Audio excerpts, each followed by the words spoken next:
on and back, and this is Uni Hours!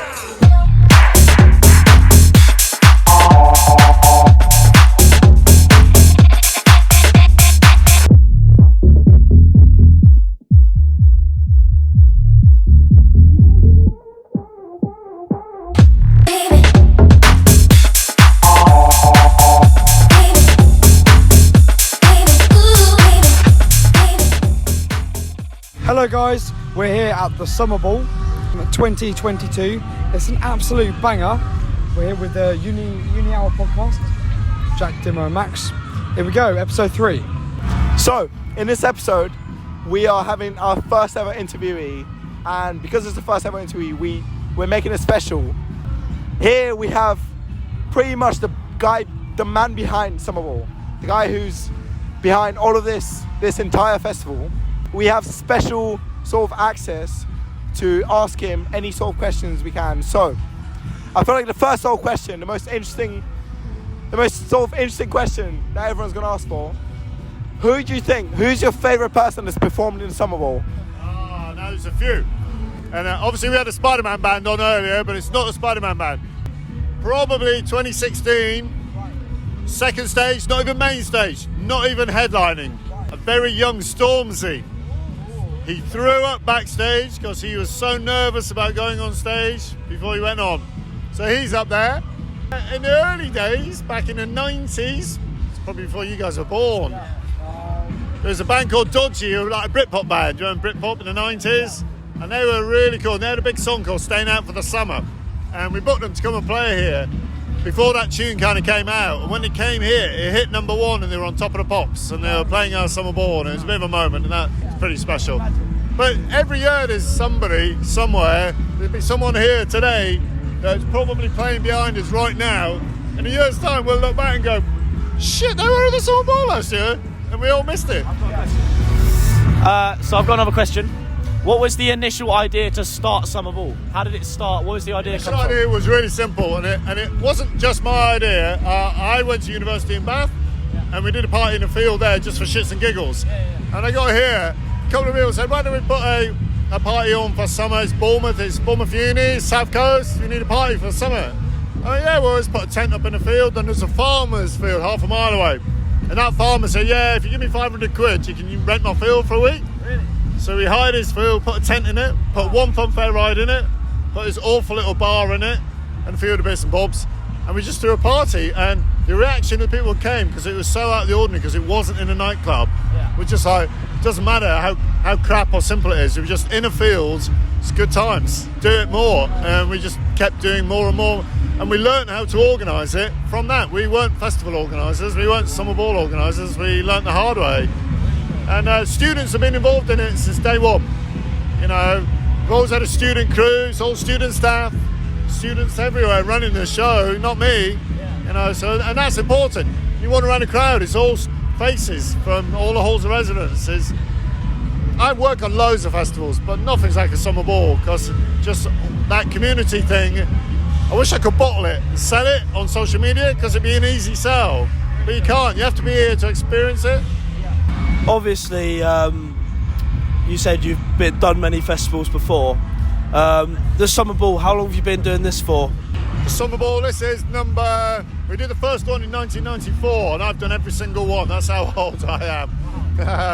But there aren't many lifers. So it started small, and other universities did do them, but ours got bigger and bigger and bigger. And then at one point we thought, I wonder if any uni does one as big as ours. And some people came over from Leeds University, and they were doing a big one, and Swansea University, and they came to us and they were like, geez, this is nothing like what we do. We suddenly then realised we've just grown this monster from a crappy little field with a tent in it. Without realising, it just grown by itself. Do you do any work for Plymouth University? Because I've got a friend who had a very similar thing. They had hybrid minds and everything down last week. Ex-Bournemouth people who went to Plymouth Student Union. So I think we've created a few people who've gone off when they've graduated and thought, I'll take that idea. You know, we kind of laid claim to inventing best of all. Because Rob DeBank lives on the Isle of Wight. Yeah. And he was a DJ. DJ'd at the fire station a couple of times. It was quite big. And he said, I want to come to your Summerball. I've heard about it. I'm going to do a little tent. He turned up at the Summerball and he had this tent called He used to run a club night called Sunday Best. That was his first ever club night. He turned up at the Summer Ball with a little board made up that said Festival on it. He said, I'm going to call my stage Festival. And he had this little tent at the Summer Ball for 3 years. And then fourth year, he said, I'm not coming back. I'm going to do my own festival. Beat me up, Scotty. Drop Beat me up, the Scotty. bass. Beat me up, Scotty.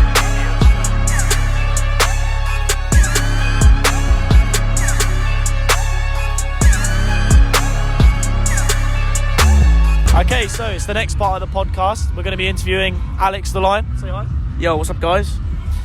So we're going to be talking about his thoughts on Summerball and his experience with coming out on main stage with Ethan. Yep. Alex, what was your first thoughts on the Summerball?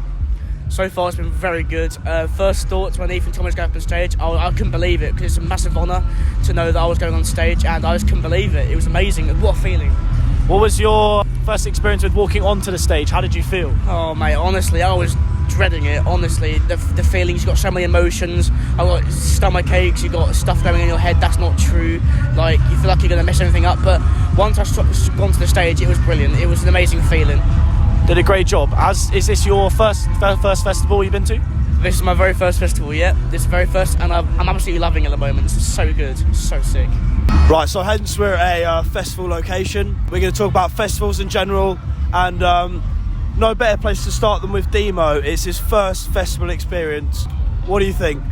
Right, so far, I'm absolutely loving it. And I can only imagine what a huge festival will be like, because I feel like this is good. But once you go to something that's massive, such as Reading or something, you know about Reading, you had a positive experience by it? I'm the same as you. This is Yeah. my first proper festival. It's quite embarrassing. Yeah. Our big age. Very, very. We should have. But I feel like a lot of people haven't been to festivals yet. How are we finding Summerball, you two? First festival. Yeah, so far, I'm. Right? Fans. We're getting Uni Hour fans. Little, if you guys don't know, Ethan had his first, proper big set. And how's that been? Brilliant. If you were there tonight, you lads. Do you want to be in a podcast? Podcast. Yeah. What do you think about Summerball so far? Summerball's been fantastic. It's my first year here, and I think I've had a really good time. Personally, I'm not a big festival person, but I've had absolute thrill here. Lots of fucking dancing, lots of drinking, lots of good time. Who's the artist you're most excited for? Yeah. Yeah, Hybrid Minds. Yeah. This has been quite a messy one. Sorry, we apologise for the noise. There's about 4 stages around us. I really truly hope we managed to edit this. Thank you guys so much for the support and the hate on TikTok. You're welcome, boys. We're going to go back and have fun. We're going to Thank go you. back to the drum bass tent. See you there. Thank you for watching. Like and Thanks so subscribe. much.